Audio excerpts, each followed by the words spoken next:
Esses investidores aí, eles geralmente são, por exemplo, pessoas comuns que ficaram... Não, o que eu quero dizer com isso? Os investidores? Não. Porque assim, esses investidores aí, por exemplo, a gente está falando de pessoa física. Não necessariamente. Podem ser em grupos econômicos. Depende do volume de capital que você está falando. Tem investidores anjo, por exemplo.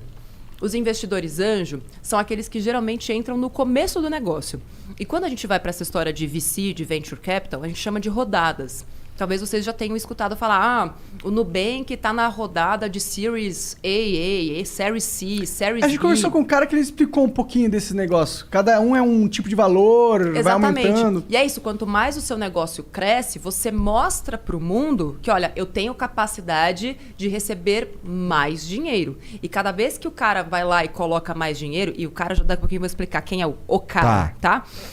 Cada vez que vem um fundo, por exemplo, colocar mais dinheiro, ele também está acreditando que com aquela grana que ele está colocando, o negócio vai escalar. E não é que ele aposta.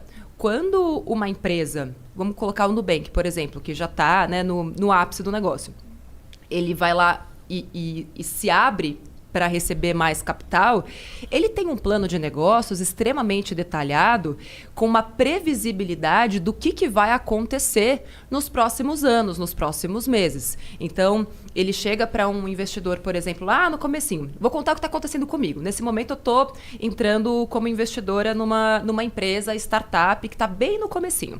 Então, eles mostraram para mim como que, com aquela grana, eles imaginam crescer nos próximos 3 anos. Eles têm detalhadamente o que vai acontecer em cada etapa.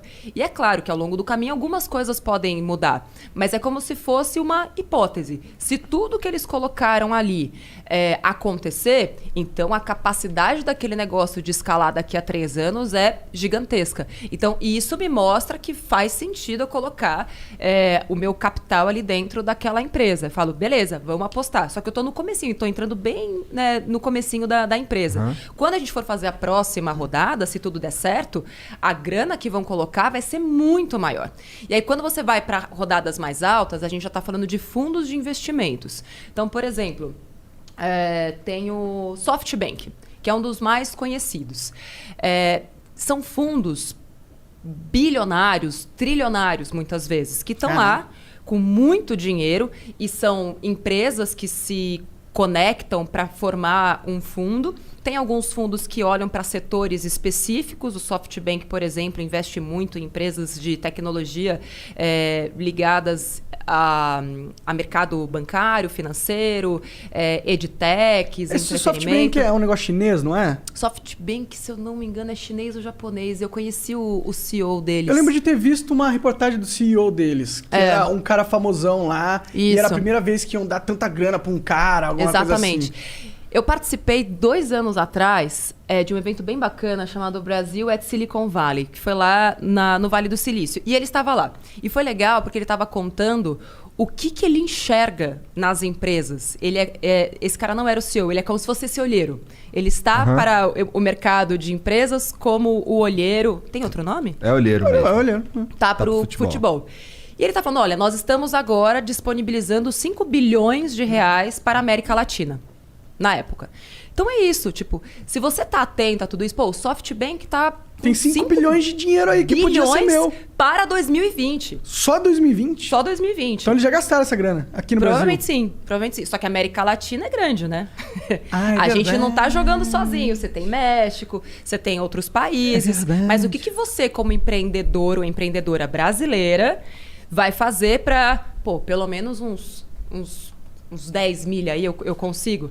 Mas eu também entender, se você é muito pequenininha, um banco desse não tem interesse. Ele está colocando muita grana porque ele quer muito retorno. Nesse caso, pode fazer sentido mais o investimento anjo. E eles colocam essa grana, eles compram parte da empresa normalmente? Sim. Normalmente, sim. Depende muito do tipo de acordo que você vai fazer. Então, por exemplo... Tu agora é sócia dessa startup que você está... O que a gente faz? Eu não sei se essa empresa vai dar certo ou não. Eu ainda não quero entrar com o meu nome no capital social. Porque para mim, até porque eu já tenho uma empresa, seria um risco alto. Então, o que eu faço? Existe algo no Brasil que é como se eu tivesse a opção de compra. Então, eu falo para vocês o seguinte.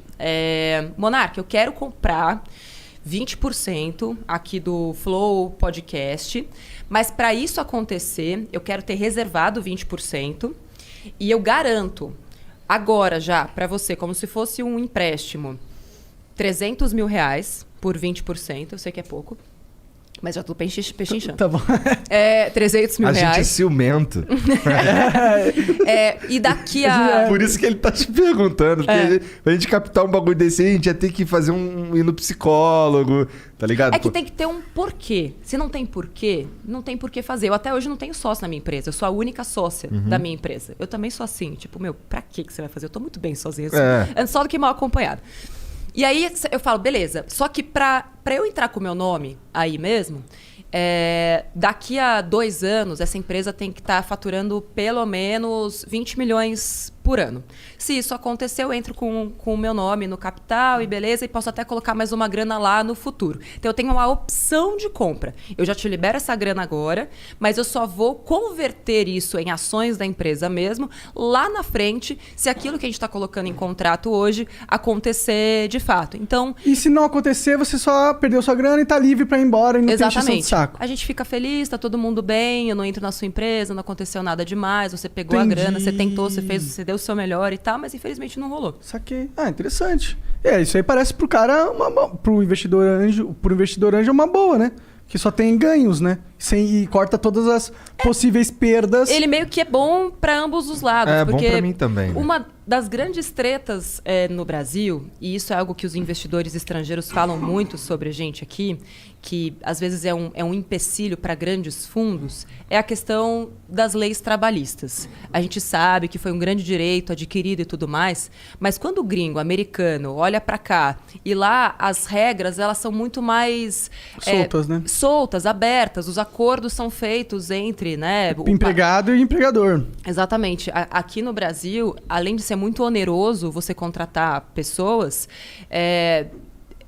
o risco que você corre de pegarem a tua grana até na pessoa física, caso você tenha alguma questão trabalhista, e a gente sabe que tudo tem seus prós e contras, né? Enfim, a gente sabe que tem muito dono de empresa filha da puta. Infelizmente. Que explora as pessoas. Exatamente. Só que é um longo caminho que a gente precisa sempre ficar atento, entender, o que impede... Eu pessoalmente não gosto do CLT.